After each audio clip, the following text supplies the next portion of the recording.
Hello guys, in today's video I will be showing you how to fix Google Maps can't open problem. So the answer is easy, just go to the settings, then scroll down to the apps section, and then go to the search and search Google Maps.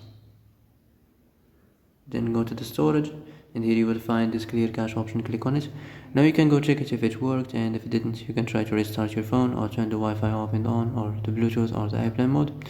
Also, you can try to clear data, but be careful. If you clear data, all these applications data will be deleted. This includes all files, the settings, the accounts, the databases, etc. So be careful if you want to clear your data.